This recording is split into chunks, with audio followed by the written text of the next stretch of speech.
अस्सलाम वालेकुम। तो जल्दी जल्दी बात करेंगे इस वक्त जो प्रेजेंट सिचुएशन चल रही है पाकिस्तान की और पूरे कंट्री की। जो कैपिटल है, जो कल हुआ कैपिटल में पीटीआई के टॉप की लीडरशिप को, पूरी टॉप ब्रास को अरेस्ट किया गया, और जो बलूचिस्तान में चल रहा है, और उसके अलावा जो आपकी मुल्क की इकोनॉमी जिस तरह वर्क फंक्शन कर रही है, तो ये तीनों चीज़ें जो हैं वो साइमल्टेनियसली एक बहुत बड़ा जो है वो एक बोझ इस वक्त प्रेजेंट गवर्नमेंट में है। सबसे पहली चीज़ तो ये कि इसमें प्रेजेंट गवर्नमेंट का रोल क्या है? ज़ीरो रोल है। ज़ीरो रोल है because they are not the ones who are calling the shots. You know who are the ones who are calling the shots. तो जो भी इस वक्त शॉट्स कॉल कर रहा है, मेरी उनसे सिर्फ इतनी सी अपील है कि देखें, जब हम हिस्ट्री पे देखते हैं, जब भी कभी पाकिस्तान पर इकोनॉमिक टर्मोइल आया है, तो जो चीज़ पाकिस्तान को उस टर्मोइल से निकाल कर लेकर गई है, दैट इज़ पॉलिटिकल यूनिटी। और पाकिस्तान की ही बात नहीं कर रहे, जितने भी ममालिक पर इस तरह का पॉलिटिकल टर्मोइल आता है, तो स्ट्रॉन्ग पॉलिटिकल फ्रंट, जो इकोनॉमिक टर्मोइल आता है, सॉरी, स्ट्रॉन्ग पॉलिटिकल फ्रंट जो है वो बहुत ज़रूरी है।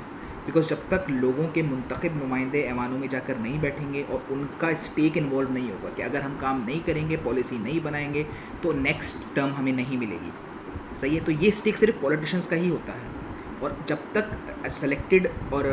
इलेक्टेड नुमाइंदे, आवाम के सेलेक्टेड और आवाम के ही इलेक्टेड नुमाइंदे जब तक ऐवानों में आकर नहीं बैठेंगे, ये डेडलॉक बरकरार रहेगा। पहली चीज़। दूसरी चीज़, ये इस वक्त जो पॉलिटिकल स्टेलमेट हुआ है, we all need to understand कि यार इस वक्त पाकिस्तान का जो सबसे जो इम्पोर्टेंट इशू है, दैट इज़ इकोनॉमिक इशू।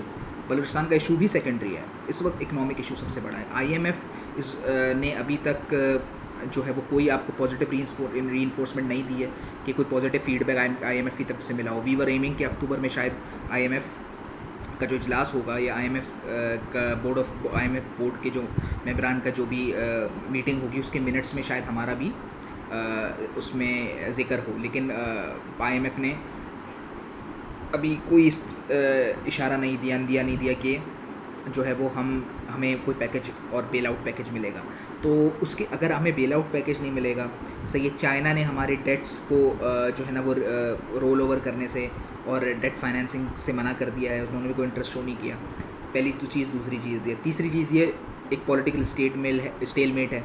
आज जो KP हुकूमत ने जो करारदाद पेश की है, आप वो जाके पढ़ें, तो आपको अब इस वक्त फ्यूचर बहुत डार्क नज़र आ रहा है। स्पेशली मुझे और हम जितने भी सहाफ़ी हैं, हम सबको फ्यूचर बहुत डार्क नज़र आ रहा है। तो सबसे पहले एक स्ट्रॉन्ग पॉलिटिकल उस फ्रंट दिखाने की ज़रूरत है। और इसमें देखें, इस वक्त पॉपुलर वोट PTI का है, इसलिए चाहे एक्सेप्ट करे कोई, एक्सेप्ट करे ना करे, the public sentiment is with Pakistan Tehreek Insaf and is with Imran Khan, and that has been the history of Pakistan. जो भी पॉलिटिकल लीडर जब किसी प्रॉब्लम में होता है या जेल में होता है, या उस पर कोई एक केसेस का और इसका जब अताब उसके ऊपर आता है, तो पब्लिक सिंपैथी हमेशा उसके साथ होती है। तो अब करना क्या है? करना ये है कि इस वक्त जितने भी पॉलिटिकल स्टेक होल्डर्स हैं, या जितने भी कंट्री के स्टेक होल्डर्स हैं, सबको पता है पॉलिटिकल स्टेक होल्डर्स हैं वो कभी भी कन्फ्रंटेशन नहीं चाहेंगे।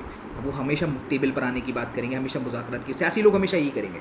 अच्छा, अब खान साहब का इसमें बहुत बड़ा रोल है। अभी रिसेंटली में जियो ने न्यूज़ ब्रेक की कि खान साहब ने किसी से भी बात करने से मना कर दिया। अब बात करने से जब आप मना कर देंगे, और जब भी बात करने आएंगे तो एक कंडीशनल टॉक की बात करेंगे, तो फिर देखें, इस तरह फिर बातें नहीं होंगी। इस तरह फिर ना मुज़ाकरात होंगे, इस तरह ना फिर आप किसी सोल्यूशन पे पहुंच जाएंगे। अगर आपका सोल्यूशन ये है कि मुझे क्लियर कर दो, मेरे सारे केसेस ख़त्म कर दो, मुझ पर जितने भी इस वक्त जो भी केसेस हैं सब ख़त्म करो, और मेरा मैंडेट भी मुझे वापस दो, तो फिर मुज़ाकरात किस बात के हुए?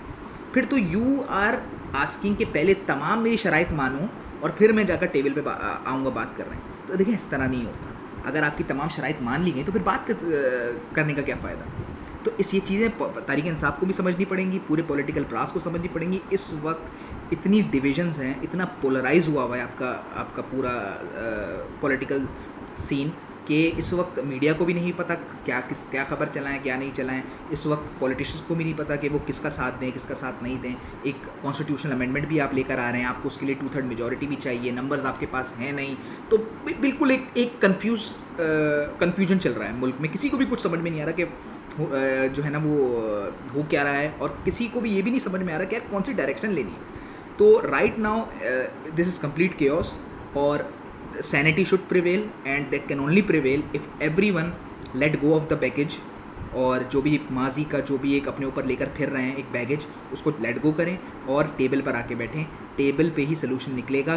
तारीख उठा के देख लें, कन्फ्रंटेशन से कभी भी सोल्यूशन नहीं निकला। कन्फ्रंटेशन से हमेशा जो है वो मज़ीद कॉम्प्लेक्स हुई है सिचुएशन, मज़ीद प्रॉब्लम्स हुई है। Thank you.